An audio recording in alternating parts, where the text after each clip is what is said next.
Hi, everyone. I am a little late, but welcome. Welcome to the Quest show. I tried to get here on time, but the dog was barking and I was trying to wait for him to stop barking. So he's quiet right now. So I might as well get it started. How is everyone doing tonight? Huh? How's everyone doing? It's been a crazy week per usual. Like, I feel like every time I come on, it's after a crazy week. Like, it just is. But the weather's been nice. It's scorching hot in New England, like almost 100 degrees. But I'm not going to complain because this is also New England. So in September or October, we could be down to like 50 degrees. So I'm just going to enjoy this weather right now. Thank you to all of my new subscribers. I appreciate it. Like, share, and subscribe to this video and all of that good stuff. So I want to just jump on in because there's just a lot of stuff to talk about. Like, I've been sitting here since like 7 o'clock just making notes. And the funny thing is, I take copious notes, just notes, notes, notes. And then I'll get here and I won't look down at the paper. I'll forget what I write about. I'll forget to play some videos. Like, I will just forget everything. So I don't know why I bother. But we're here. Bear with me. You know how I roll. So let's just. Yeah, you know how I roll. So let's just get it started. A lot happened in politics this week, but I do want to start off with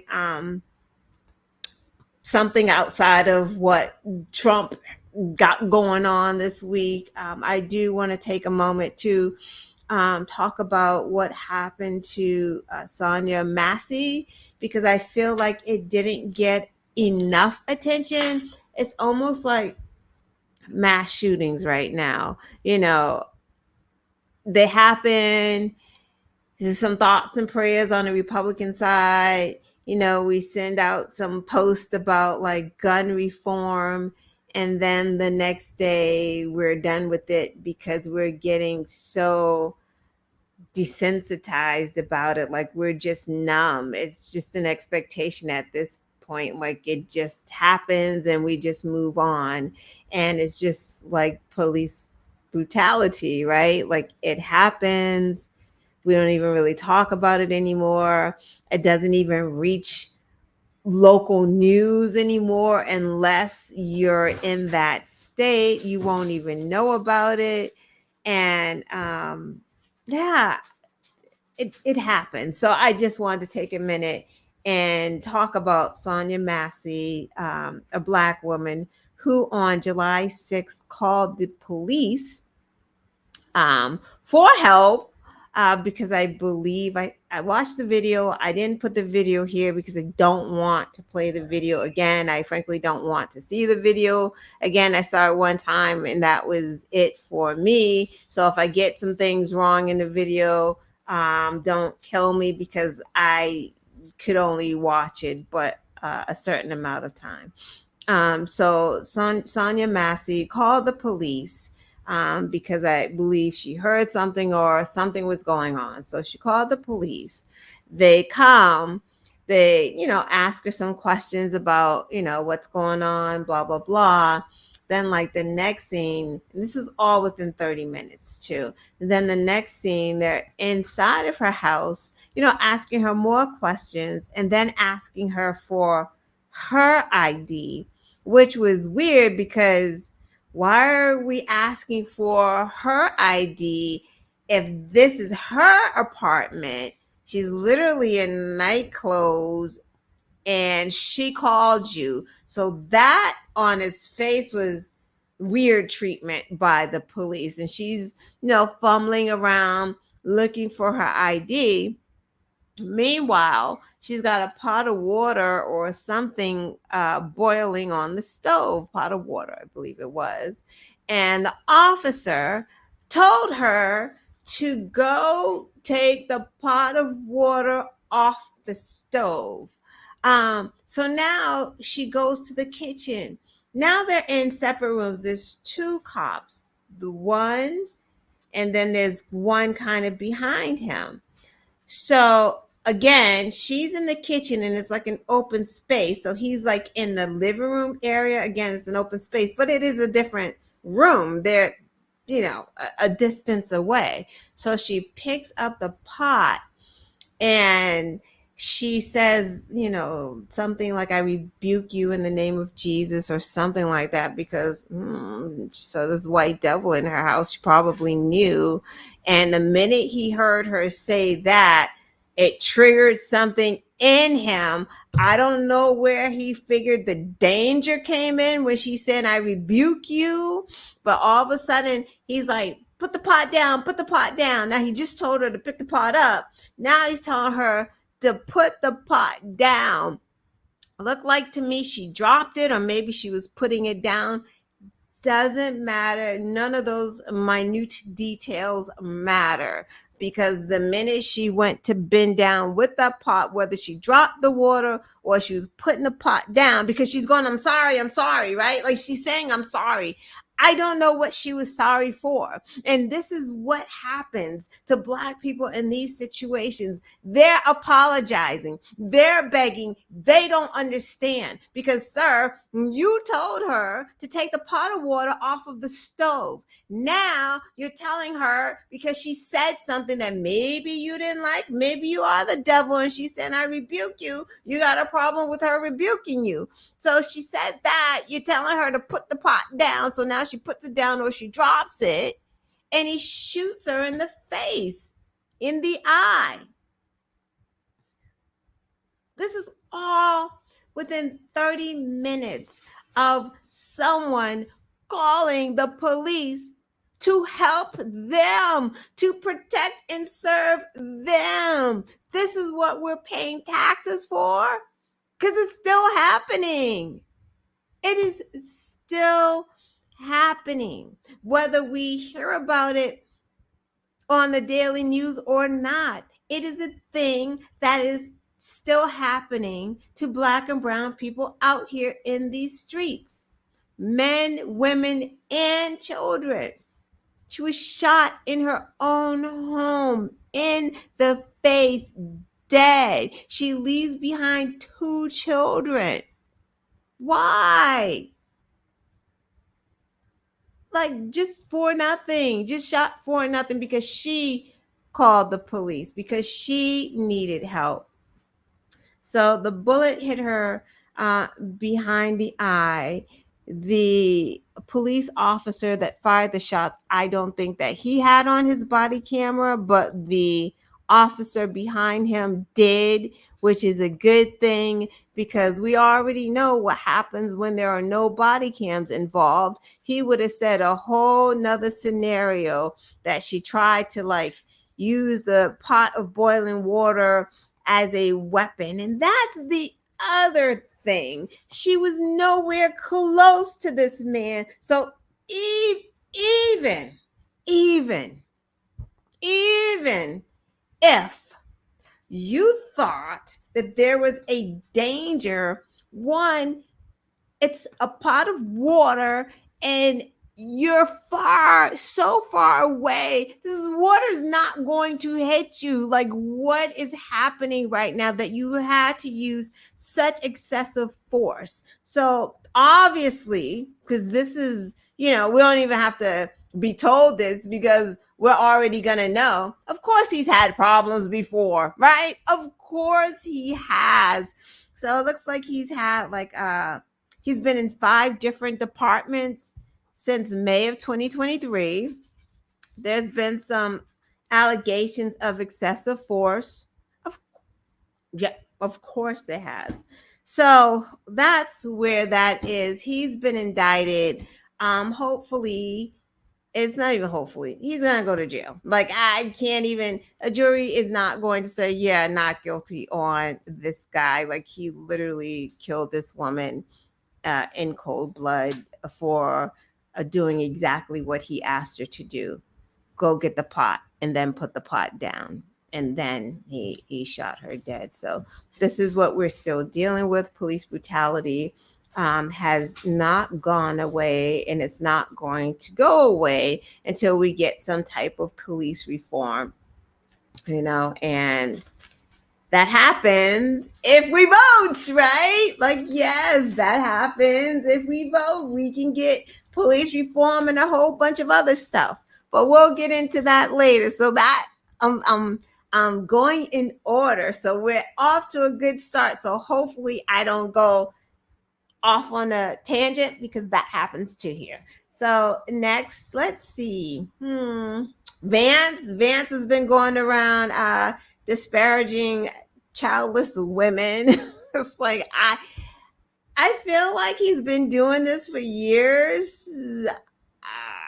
Right? Like, is any of this new for Vance? I mean, I don't know. I mean, I recall years and years ago, he didn't like Trump, but the recent years, he went full blown MAGA, like straight radical right. So that's where he is. He's been getting a lot of attention, more attention than Donald Trump, man. Like, it's been like Kamala and Vance just sucking up the air, and Donald Trump's just in the background brooding and just just brooding and upset because he's not getting the attention that he needs to survive. So JD Vance is out here disparaging childless women. He's saying that childless women should not have a say in what happens in the government, basically because they're crazy, they're lunatics, they're sociopaths. He cited like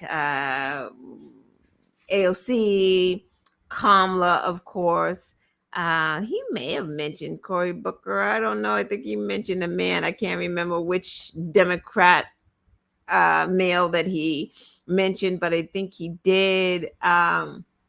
He thinks that childless people should pay more taxes. So you shouldn't have a seat at the table. You shouldn't have a say in what happens in government, because he says you're not as invested. So there's that. He called, them childless cat ladies or something. I don't remember the whole quote. Every time he talks, he makes a meme. Like, he says something and the memes instantly. I'm pretty sure that cat adoptions have gone up since he has spoken. So thank you, JD Vance, for that, because I'm pretty sure that people right now, like, you know what? I'm going to adopt a cat. I'm going to love on me a cat. I don't have any kids. I'm going to go get a cat. So I'm sure cat adoptions have gone up thanks to JD Vance. So I guess that is a good thing that has come out of his stupid flipping comments. What else? Oh, but he didn't mention like Tim Scott. Tim Scott is a crazy cat lady. He's not married. He doesn't have any children. Why is it always on the woman? Why is it's like the woman is to blame when she doesn't have any children. The woman is to blame when she has too many children. The woman is to blame if she miscarries a child. The woman is to blame if she's raped. Like, it's just the woman just takes the blame. Ladies, it's time to dispel this. This is why it is high time for a woman president, because you know what? Women are sick and tired of taking the blame. This doesn't even make any sense anymore. Like, it's just so old and so regressive. It's like, wake up. Like, we're in 2024 at this point.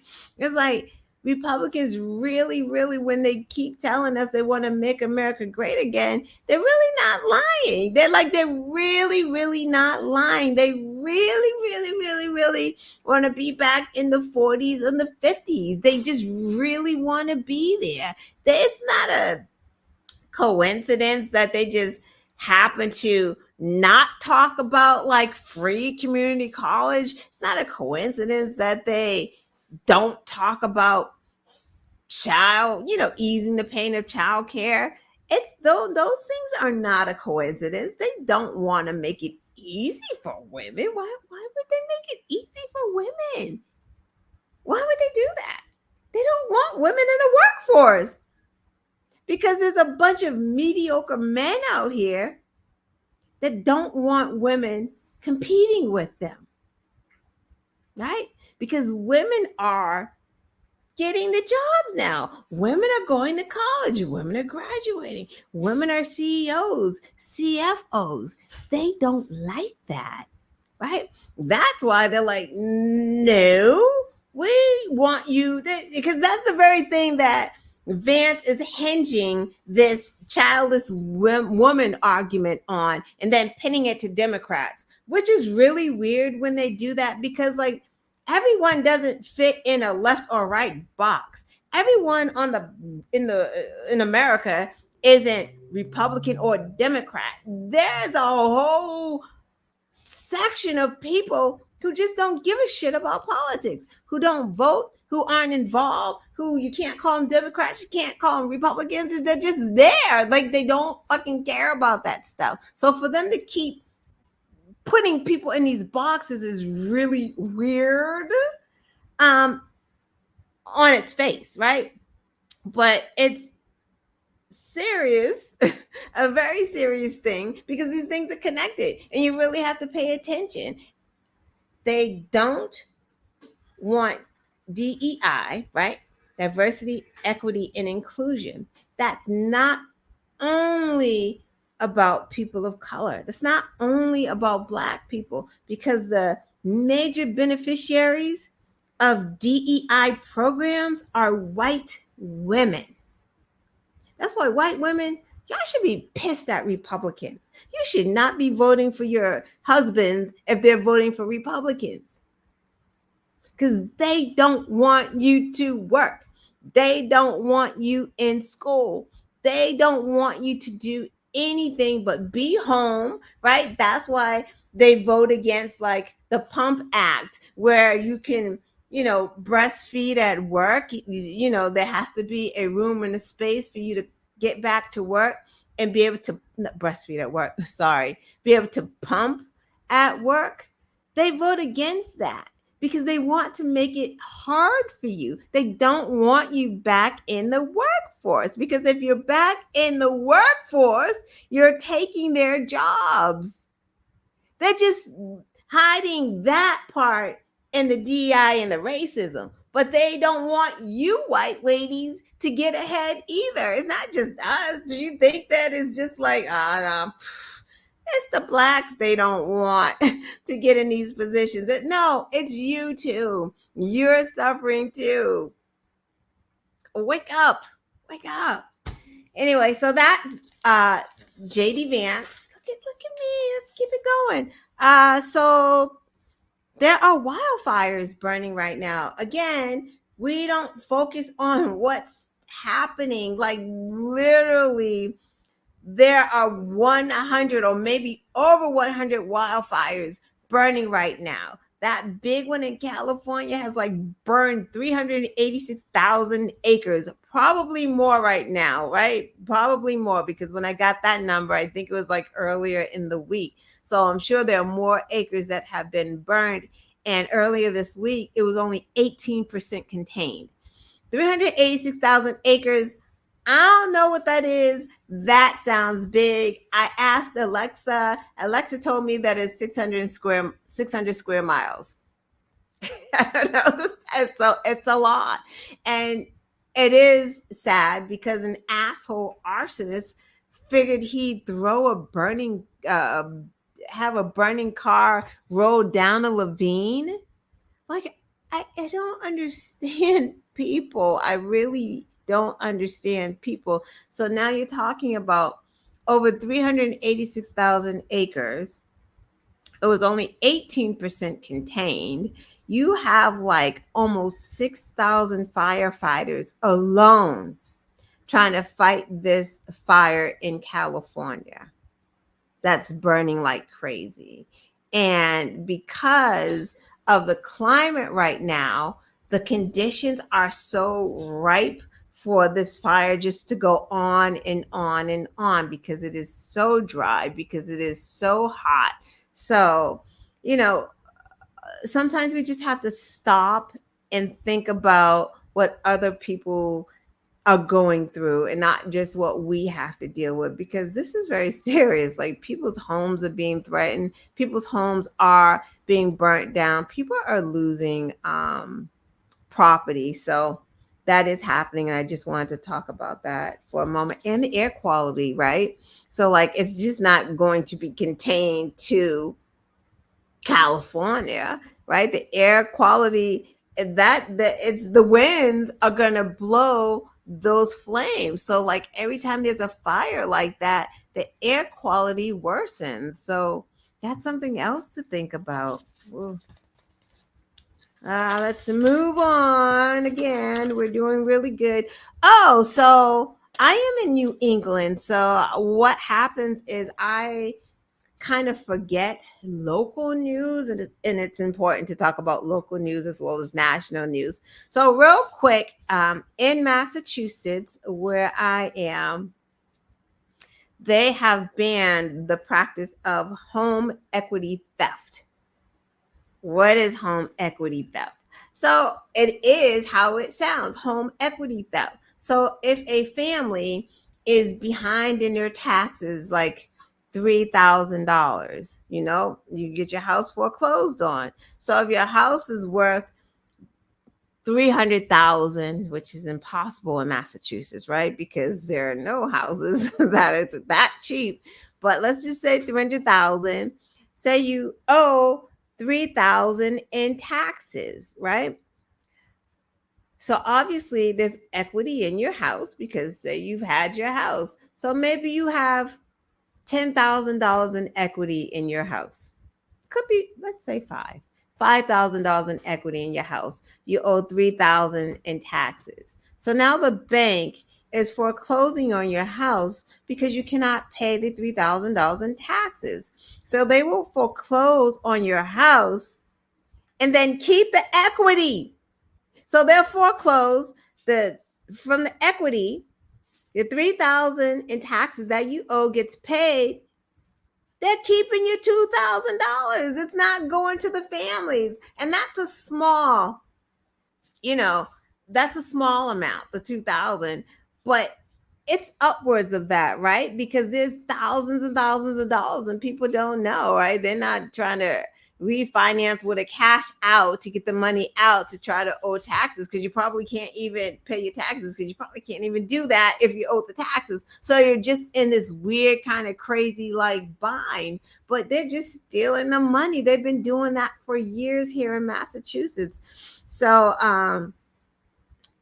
up to 3 years now, people in Massachusetts. So if this has happened to you, you can go back in and sue to get your money back up to 3 years. So if it is in effect right now, 2024, you can probably go back until 2021, between 2021 and now, to try to get your money back. If it happened to you in 2020, 2019, 2018, unfortunately, they're not going back that far. They're only going back for 3 years. And it's just pretty unbelievable that that was still happening in Massachusetts, a blue state, when on the federal level, it was already banned. It just wasn't banned on the state level. The federal government had already banned equity theft, but Massachusetts, they were still allowing it here. And it probably has something to do with, we had a Republican governor for the longest time, but now that has been changed. Also, Massachusetts lawmakers passed a flurry of bills in their final hours of session. Promise, we're going to get to the other news. I'm going real quick. So they updated the parentage laws to reflect the different type of family makeup now, right? So now the LGBTQ plus community and the people who use surrogates or something like that, they've updated the laws to cover and include those people as well as parents. They passed a housing package bill, $5.2 billion, changing the way that the zoning laws, because the zoning laws here in Massachusetts are very strange. If you're in a certain neighborhood, you can only build certain kinds of homes there. Like if it's all single family, you can't come and build a 3-family. Like it's very strange. So they've changed the zoning law so they're not as strict and stringent on people, and it allows them to be able to build more. What else? Wage transparency. That was passed here in Massachusetts too. So that means that businesses with more than 25 employees must disclose the salary ranges when they post the job, which is awesome. And if you're in an interview and you ask them what the salary range is, they must tell you what the salary range is, or they will be fine. So that is happening in Massachusetts. Let's move on. Oh, wait. Before we get to the good stuff, the Biden Harris administration, along with their allies, have secured the release of, I don't want to mess up their names. So, Evan Gershkovich, Paul Whelan, Alsu Kermshiva, and Vladimir Kara-Murza. Kudos to the Biden Harris administration. Kudos, kudos, kudos. If this was a Trump administration, this would not have happened. Donald Trump thinks that this would have happened because he is friends with Vladimir, but this would have never happened under a Trump administration. Not this big a deal, because this was a multi-prisoner swap. So that was not happening. And if he could have made it happen, like Biden said today, why didn't he do it? If he could have done it, why didn't he do it? And he didn't do it. We did it because I'm the boss. So go sit your orange self down. Biden did this shit, and it took them months to do it. And I guess like it kind of fell apart when Alexei Navalny was murdered, right? Because he was murdered. He died in Russian custody, but he was murdered because they were trying to do this swap and have him involved in the swap. And once he was murdered, then it kind of fell apart, and then they had to regroup and try to work this out again. And then they were able to do this. And this is a lesson, right? Because Trump is big on America first. We don't need any allies. The only allies he wants are with dictators, right? But it's because of the relationship that America, Biden, has with our allies. This is how we got these people out, because we didn't have any prisoners to swap. They were saying this early on, like once they got Brittany Griner out, and I forgot who else. And a matter of fact, they've gotten 70 out in the 3 years that Biden has been the president. They got 70 hostages out in 3 years from all over. So we did not have any more prisoners to swap to get these individuals out. But other nations did. So we had to go to our allies to try to get swaps. Like, what can we do?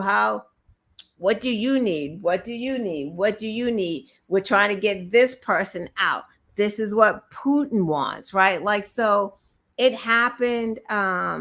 Again, kudos to Biden Harris for putting this work in. Kudos to diplomacy, just the foreign affairs team. Like, just kudos to Anthony Blinken, like all of them. Just kudos, and keeping this secret while they just worked on it. Let everyone talk shit and do what they do while we're working. Like Kamala said, walk it like you talk it. Biden walks it like he talks it, like he just does. Hi, Jay. Hi, Mary. What's up? Michelle, you here too? Hi, guys. I didn't even know you guys were here. I'm just going to read what you're saying. Yep, they're always trying to get us. Blah, blah, blah. So happy those folks are coming home. Another one for Biden. Girl, busy but fine. I'm reading y'all's comments to each other. Going back into the show. Just reading the chat, everyone. So I am happy that those people are home. And it was just so sweet. Even the press conference today, because I stream while I'm in my office at work. So I'm like a constant stream of news all the time. It's an addiction and it is bad. But Biden was with the families of the hostages, and one of their daughters is having a birthday tomorrow, and he sang happy birthday for her, like had everyone in the room sing happy birthday to her. And like that was just the sweetest thing. And it's just like, it's the human side, it's the humanity. And that's why normal people like me, like everyone in the chat right now, we don't understand how MAGA is so enthralled with Trump, who just doesn't care about anyone. Photo op, like he used his own attempted assassination for a photo op. You can't get any worse than that, man. Like you just cannot. So that's wild. That is just, it's really insane. You know, they call Biden this, and he's, first it's like he's got dementia, then it's like he's friggin' criminal mastermind. Like they don't know what they want to call him. He just loves America, and he's just doing his job, and he's getting the job done. Even at the end, he's working. Doesn't matter. He's still doing what he has to do. So kudos to him. So let's go on and move on to I'm not going to have a lot of words here because it was hard to watch. Okay, we're going to talk about the National Association of Black Journalists and Trump. He went there. Let's just go. I don't know what it was. Was it an interview? I'm just not sure what it was. I'm just not sure of my feelings about it. Like at first I was like, oh, good, he's there. He's going to show the world how stupid and unhinged and crazy he is, because these Black women, they're going to handle him, you know, and call out his lies. And then as it went on, and I'm like, oh, wait a minute.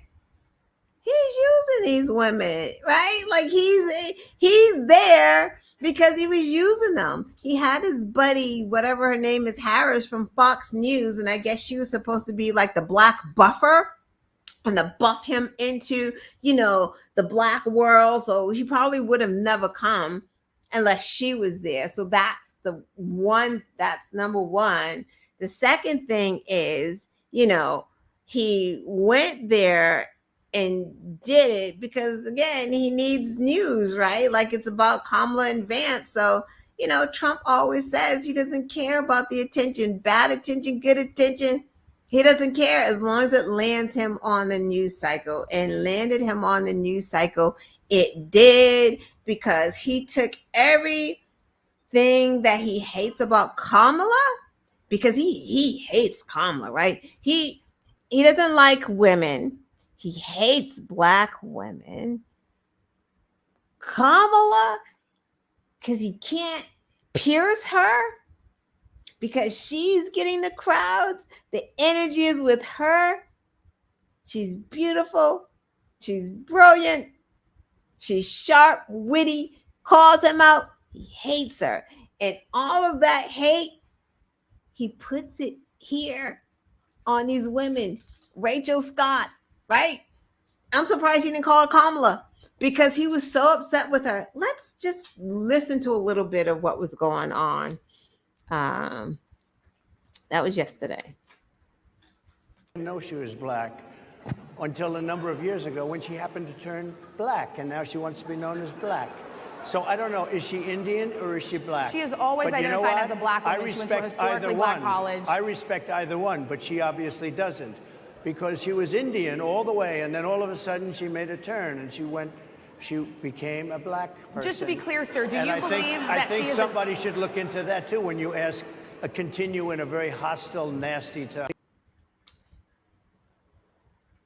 Okay, let's talk about that. So, right off the bat, Rachel was like, hey, you've been known to talk about Black women in this way, XYZ, all of those things. He got upset with that question. He didn't even want to answer that question. Like, automatically, he was like, you didn't even basically speak to me. You didn't say hi. It wasn't even a question. You just went and you just said something and accused me of this. And he's just going crazy on her because he didn't like the question, because the question was a fact. She's reading facts. She was reading his words and the things that he says about Black women. And as he got madder, he said the things that she said he was saying about other Black women, he said about her. It's like right there. And then went into the tangent of talking about Kamala and her heritage, which is weird to hear an old white man tell a Black woman that another Black woman is not Black, or she turned Black. Because I don't know how you turn Black, but that's what he said. She was Indian, but then she turned Black, because obviously he doesn't know anything about being biracial. So, like, she's Black and she is Indian. She is both. This is not hard. And he understands that this is not hard, right? He knows that, because it's the funny thing. And Michelle in the chat, you're going to relate to this. I told people at work this too. They laugh, but they're like, you're right. If you ask a white person about, their heritage, where they're from, they will say, oh, I'm part Irish, part Italian, and my great-great-grandfather was Polish. They put it all of the things are in, just mixed in that pot. But now Kamala can't have a mix. She just Black. And it's so funny because mostly Black people just say we're Black. We don't have a deep understanding of even where we're from, or what we have in us, because remember our history. We were kidnapped from Africa. So we don't know what the colonizers did to our ancestors. We don't know the, race of our colonizers, if they were European, Norwegian. Like, how do we know? Spanish? We don't know. We have no idea. So the audacity of this man to question her Blackness when you can look at her and see that she's Black is absolutely ridiculous. Absolutely ridiculous. But it's not all his fault, right? Because what's happening right now is that you have a group of Black people. It's the low-hanging fruit, right? Who for some reason love Trump and don't want to be on a Democrat plantation. They're just low information voters, stupid. And they're out there on social media land questioning her Blackness. She's not Black, because Trump didn't come up with that on his own. That's something that they read and they saw a brewing within the Black community. And because they like to do this divide, conquer and divide thing, they saw Black people going back and forth like Kamala ain't Black, blah, blah, blah, blah, blah. They saw that and they wanted to capitalize on that. That's what Trump is doing, because nowhere in the world he would just be having this argument. It doesn't even make sense for a white man to be saying that. It doesn't even make sense for a white man that age to be saying that, when they literally used to say back in Trump's day, 1 drop of Black blood, you're Black. 1/10. So for that old man to be talking about she just turned Black, she said she was Indian, is just nonsense. When he sees Kamala, he sees a Black woman or an N-word. Like, stop playing right now. We know that. So that was just nonsense and bullshit. But what I'm saying right now about why Trump just said what he said is, I'm going to let this brother explain it, because he's going to explain it a little better than I can explain it. Although I think I explained it pretty good. But listen to him. And I'm not going to play all of what he says because it's a lot. But a lot of what he says is what Trump is trying to capitalize on. Like, this is all, we just gotta stay woke. This is when people say stay woke, it's like stay woke, because there's stuff going around and you just don't have any clue, because you probably literally think like Trump came up with that shit himself. Trump didn't come up with that shit. Listen.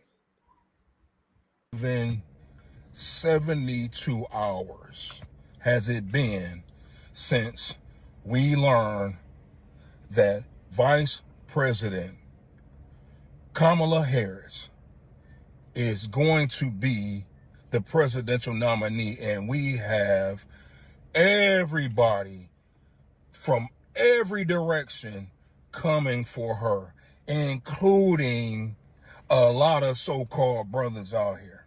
And this message is for men in general, but specifically for black men. And if you know me, you know my work, you know that, number one, I don't do a lot of talking. And the reason for that is I've learned a long time ago that people who do a lot of talking are really not about that action. People who are about action and who are about doing things don't really do a whole lot of talking. But I feel compelled to speak on this because I am tired. I'm tired of seeing the bullshit. Excuse my language, because I don't usually cuss, and anybody that knows me will tell you, but I am tired.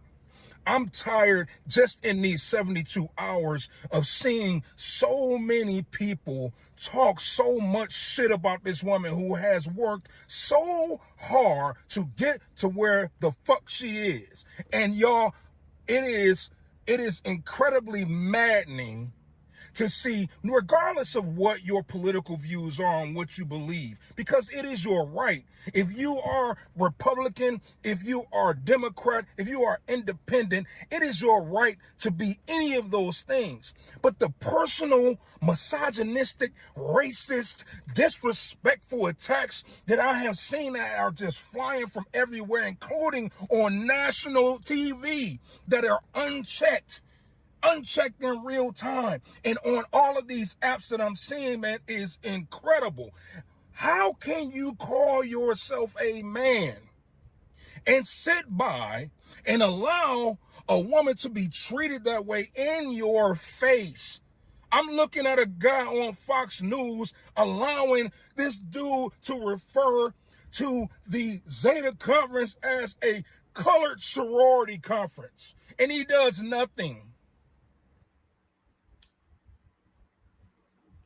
I couldn't have said it better. And he does nothing. So that's where that comes from. That's where Trump says, I can go in here and I can capitalize on the blacks not liking Kamala, right? And it's not a lot of blacks, because Kamala, the majority of us, when we see you attack our sister like that, we're going to fight back. We're not going to allow that.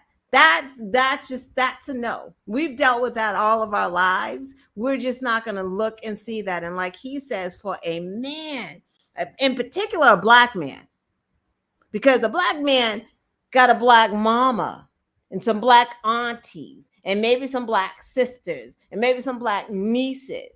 So for you to hear that man insult her like that, and then insult her intelligence, talking about probably maybe she is a DEI hire. Like, excuse you? Like, this is where we're going? Like, and it's so stupid. It doesn't even, it is frustrating that we all have to talk about it, right? I'm happy that she doesn't, her statement was like, America's tired of this. We got work to do, right? Like, she's not going to do this kind of stuff. And like I said, I was black. I went to an HBCU. She told Charlemagne the God, I was born black, I'll die black. Her mama raised her as black. Her and her sister. She joined a black sorority, not colored, black sorority, AKAs, right? She's not going to defend herself like that, because you know what? This is beneath her. And honestly, it doesn't need defending, but we're not going to let it go unchecked. That's the only reason I'm talking about it, because we're not going to let it go unchecked. We're just not any of us. We're all going to talk about it. Black, white, brown, Native American, South Asian, South Indian, like whatever. We're not going to let that blatant racism and bigotry go unchecked. Not only was there all of that on top of the lies, right? And this is the part that I'm like, why did they do this? Because out of the three of these people, one, Rachel Scott, the one in the blue there, was trying to fact check him in real time, but she couldn't because there's so many lies, and all they wanted to do was get all of their questions in. But there was so many lies, and he would pivot. He never answered a question. She asked him about, I think, daycare, paying for daycare or something like that, which ironically is the same question that he ignored during the Biden debate. They asked him that question 3 times. How do you ease the cost of daycare? He doesn't talk about that because he doesn't know how. He doesn't flipping care how you pay for daycare for your kids. He don't care about that shit. He talk about, oh, speaking of daycare, Democrats are killing babies in the 9th month. They're aborting babies in the 9th month. Those are the lies. And speaking of lies, let's go through some of the lies before I just like getting hot. There's so many lies. Let's see. Yeah. So he says she turned black. Everybody knows she's black. Kamala knows she's black. Kamala said she's black. Everybody says she's black. That's that. DEI hire. Not sure how that works. He also tried to say that she didn't have her law degree. She didn't pass the bar. Well, if she didn't pass the bar, then she wouldn't have been the DA, district attorney. Then she wouldn't have been an attorney general. She just wouldn't have been any of those things, attorney, if she didn't pass the bar. Yeah, she didn't pass it the first time, but I hear California's bar is very, very difficult. So is Massachusetts. A lot of people do not pass it on the first time. They pass it on the second time. She passed the bar. Trump, where's your transcripts? We ain't seen them yet. We do remember that you had Michael Cohen go to that school and tell the dean or chancellor or whoever the hell it was not to release your school records. Why, Donald Trump? Why can't we see your transcripts? You're out here talking about she's not qualified.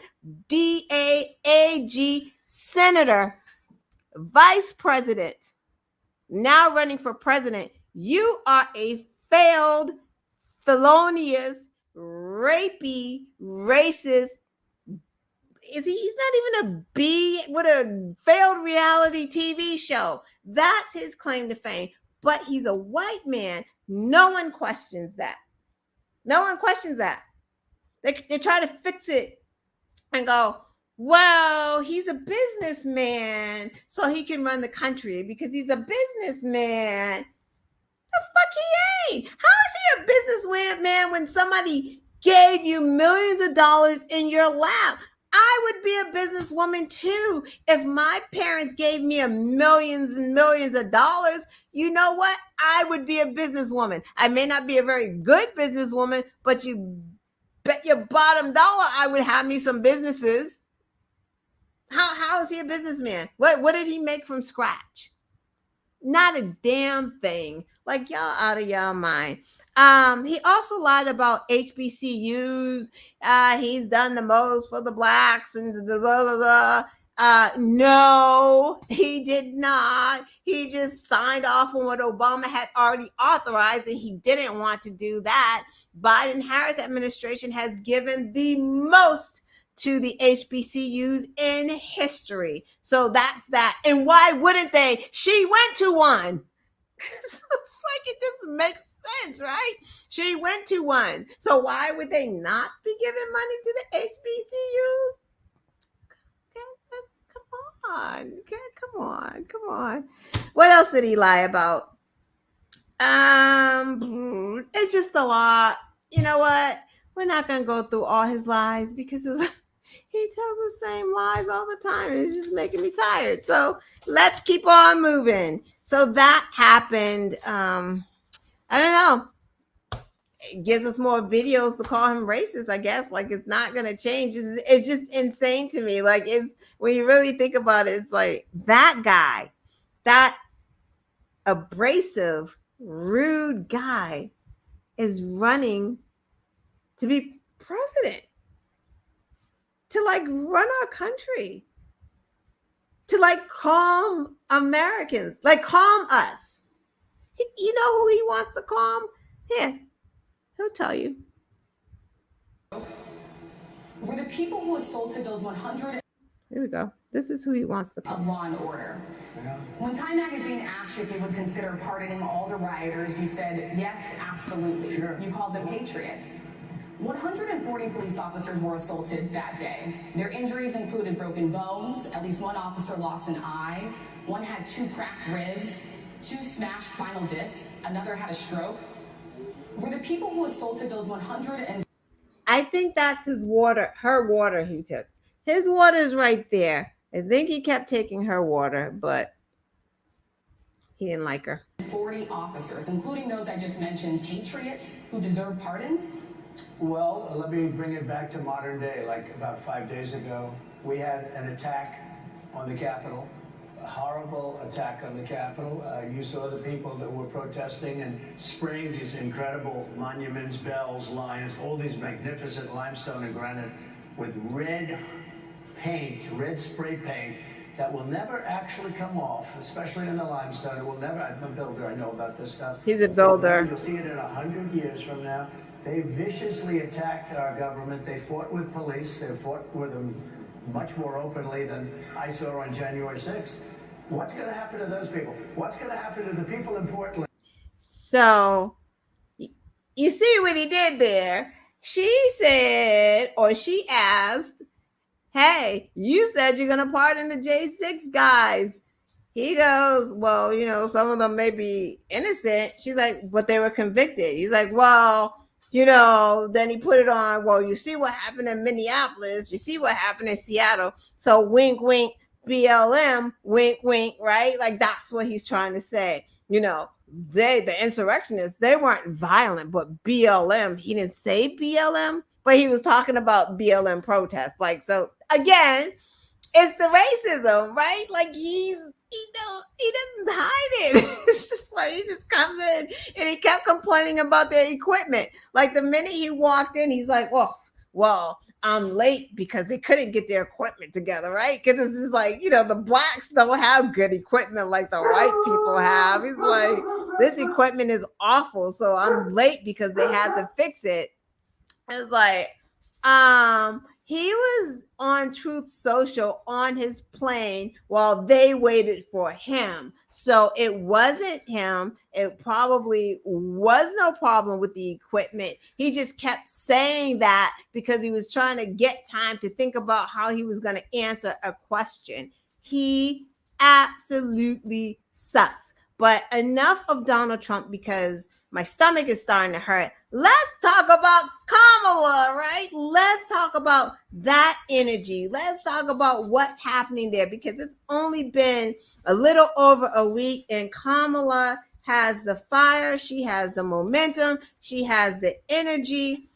In a week, and it's probably more than this right now, she raised $200 million. 2/3 of that was first-time donors.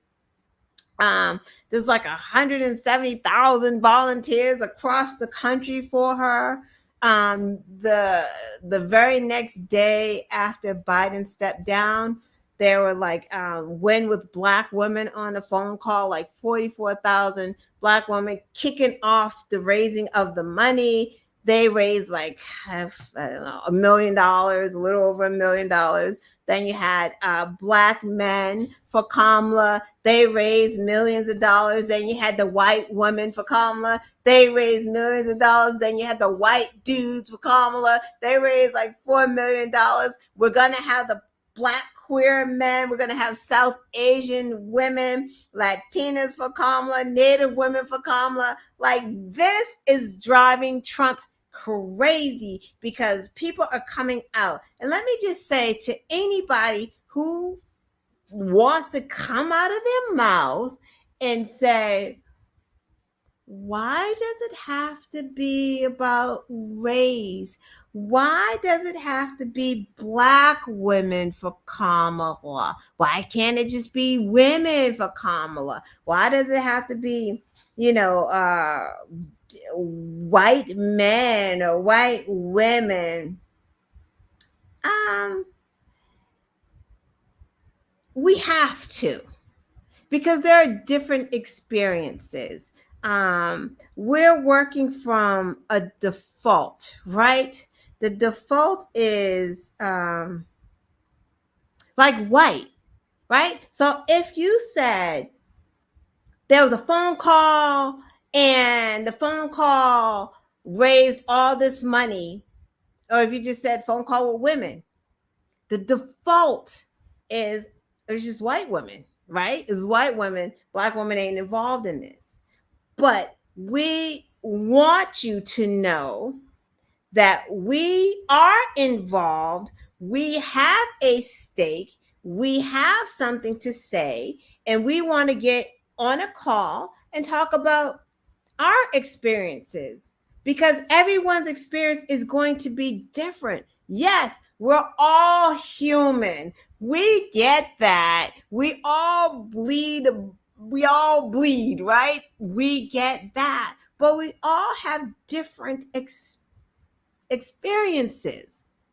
So it makes sense. Like it to me, it's perfect because you can have all of these phone calls with the same purpose, and that is carrying Kamala over the finish line. But how we go about doing it is going to be different. And that is okay because we are different. We are not the same.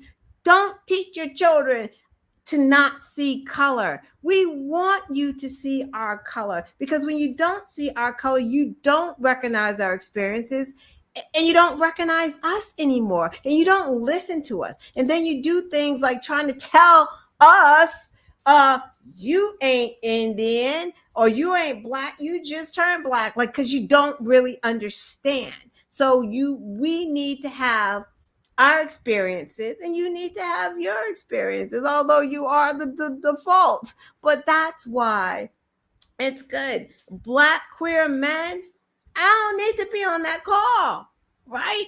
But that is a call that needs to happen. They need to be able to know how to gather their troops in order. Where do they go to get them to register to vote? What excites them? How does that happen for that community? That is very important. That's why this is a good thing. It is not a bad thing. It is not a racist thing. That's something that a racist would say. So no, this is all good. This is all love. Let's show some of her momentum because, oh my God, yay.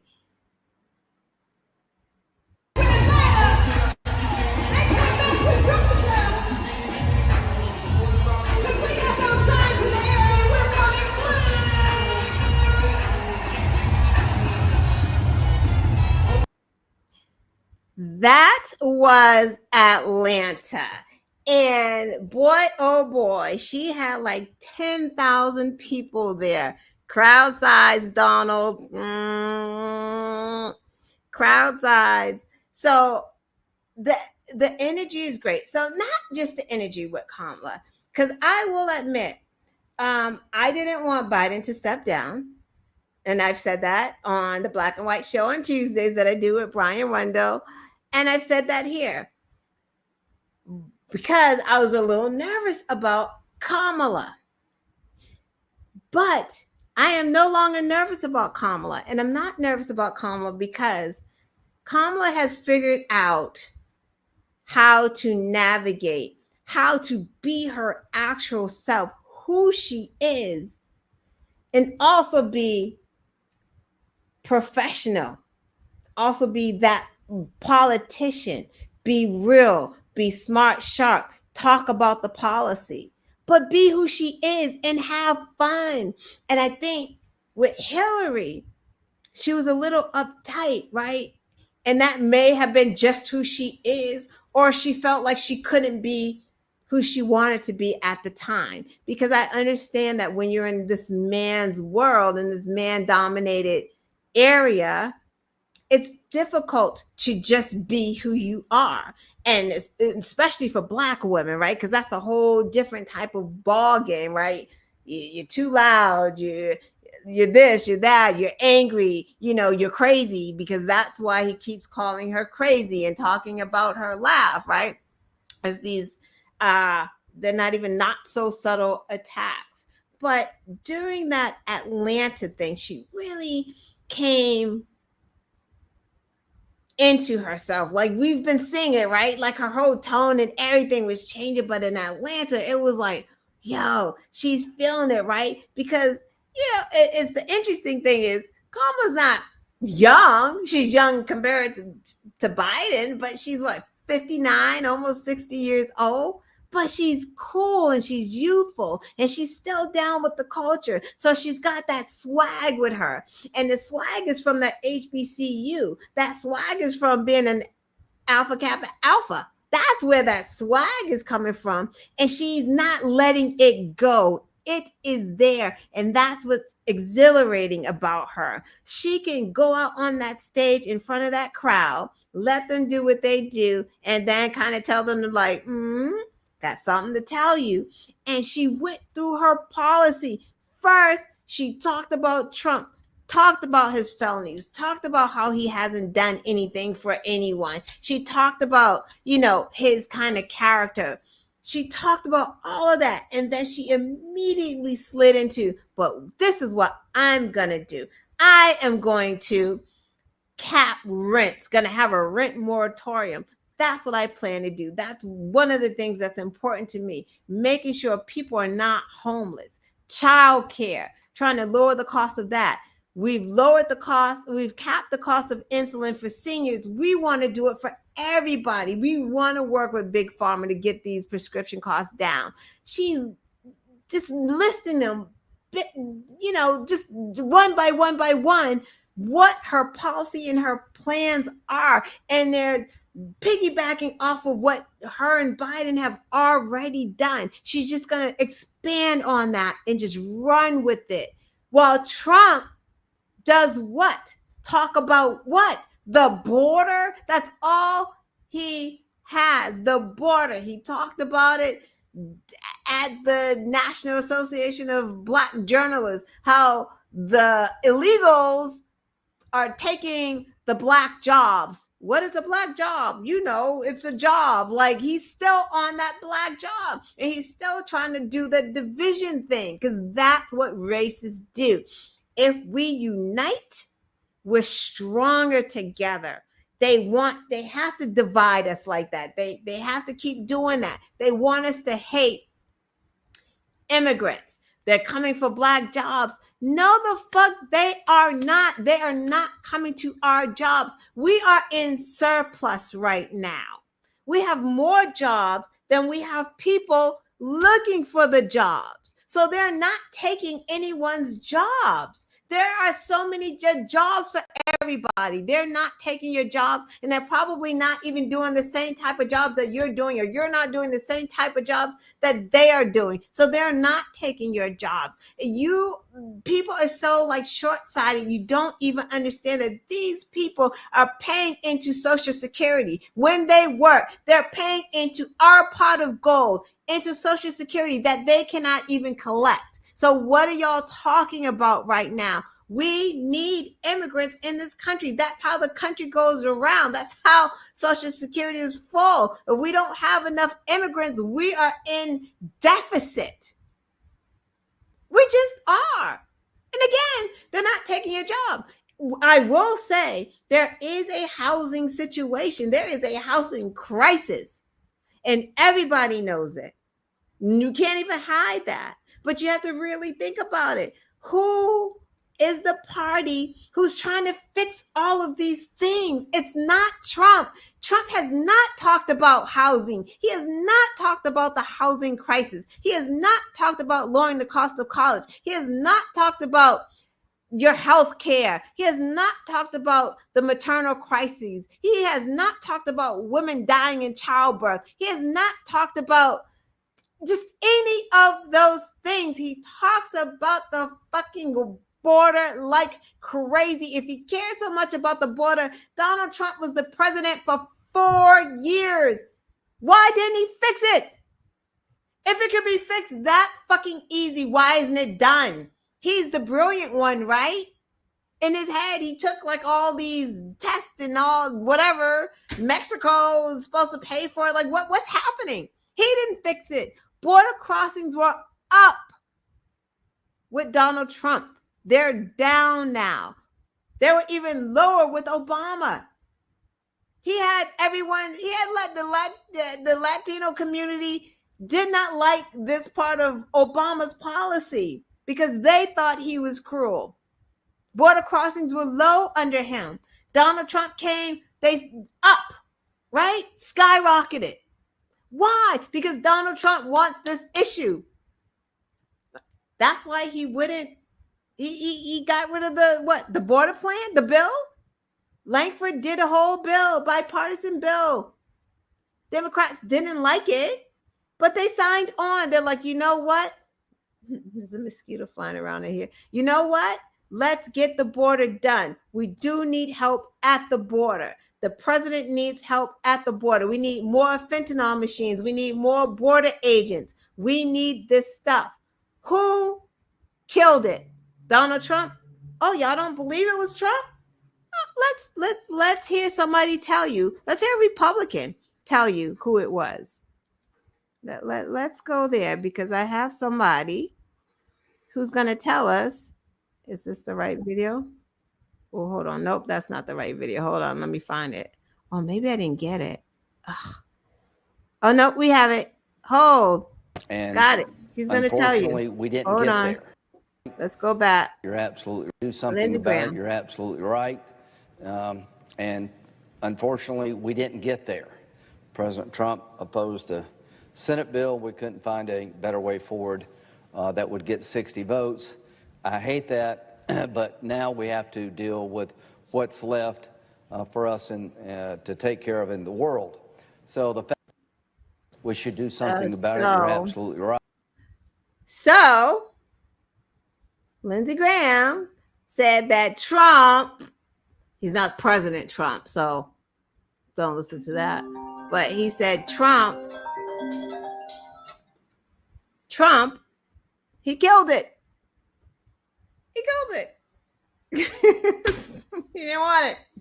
He didn't want to give Biden a win. So he can't care too much about the border if he killed it. So let's move on. It is, it's a little after 12. So we're going to move on. I'm going to go quick. So if you don't know who Kamala is as a person, I'm going to show you 3 videos just so you can get an idea of who she is, because a lot of people are like, I don't even know who Kamala is. I don't know what her policies are. She's been in office. No, she's the vice president. Her policies are the president's policies, right?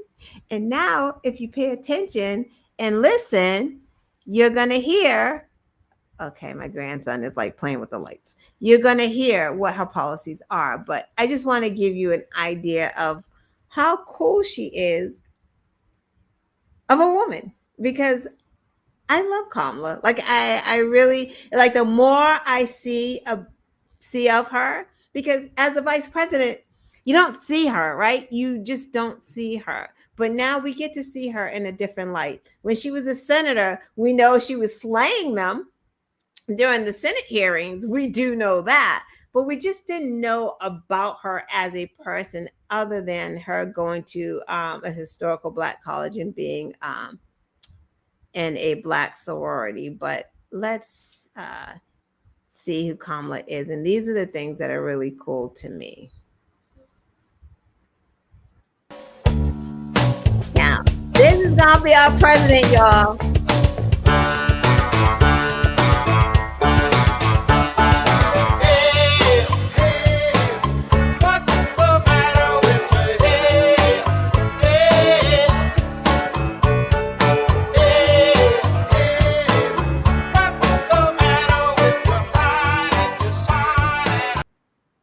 Stop playing. How Trump? She just turned black. Did she now? Kamala out here doing the electric slide with a silk press. Stop playing, y'all. This woman, she's wonderful. 2 more videos and we could go. Just bear with me, because again, she's really cool. How's the dinner? 4. Is it good? Like I support ending language deprivation. How's the dinner? 4. Is it good? Deaf children. First of all, I want to say thank you to the staff here at the Double. Would that be Trump? Would he ever do that? He wouldn't even vote for that.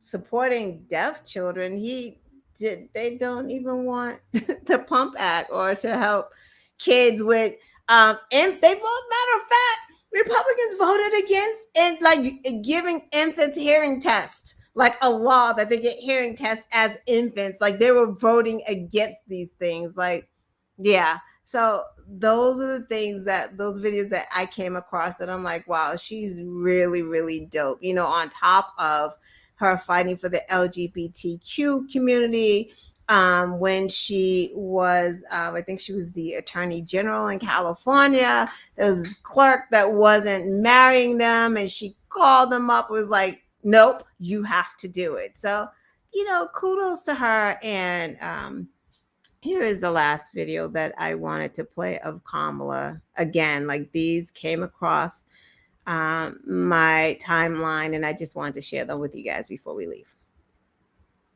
Battle taught you about that. Hold on, let me go all the way back. To begin our discussion of healthcare today on a personal note, you've written that the day your mother was diagnosed with cancer was one of the worst days of your life. Tell me about that, and what her battle taught you about the healthcare system in this country. It was awful, you know, for anyone, and so many of us have had the experience of that first time hearing that there is an illness that will lead to death. My mother, she said to my sister and me, I want to meet you guys for lunch. And she showed up at the restaurant wearing makeup. My mother never wore makeup. And her hair was blow dried. She was dressed up. And I looked at my sister, I said, what is going on?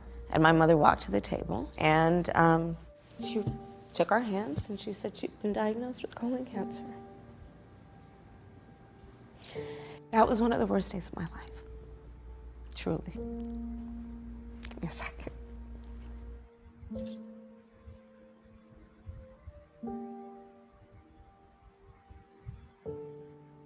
You know, Audie, I knew this was gonna happen. I was like, I am not gonna tear up. I promised myself I was not gonna tear up. We have a healthcare system that is very difficult to navigate. I consider myself to be a fairly intelligent person, but I don't know medicine.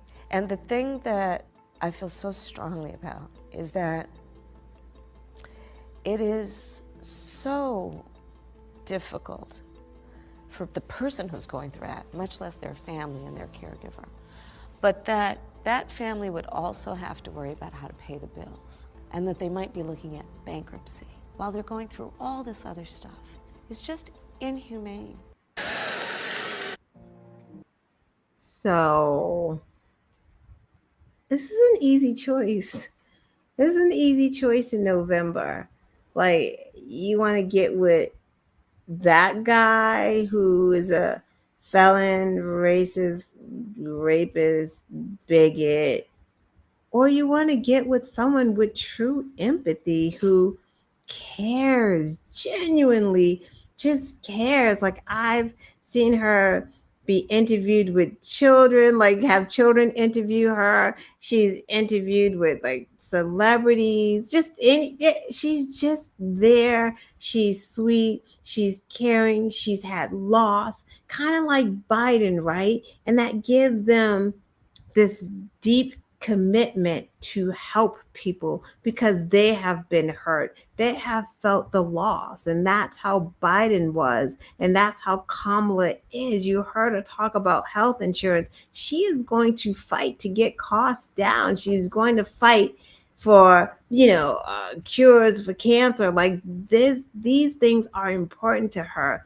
You never hear Donald Trump talking about anything that is important to him. He doesn't even know if his son is married or not. He doesn't even know his kid's name. He fantasizes about his daughter. It's all very weird. And I know we're using that word weird for Republicans right now, but it's definitely who they are. So the choice is very clear for me. I don't know about anybody else out there, but Kamala is going to be Madam President. That we're going to do that for her. There's no way we're going to let Donald Trump back into the White House.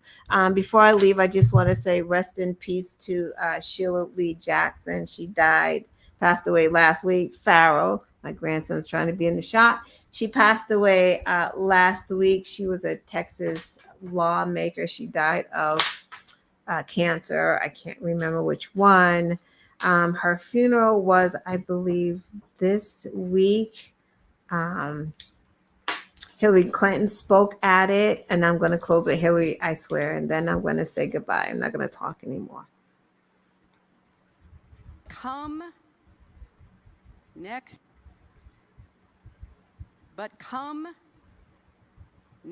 January, when our first woman president takes the oath of office,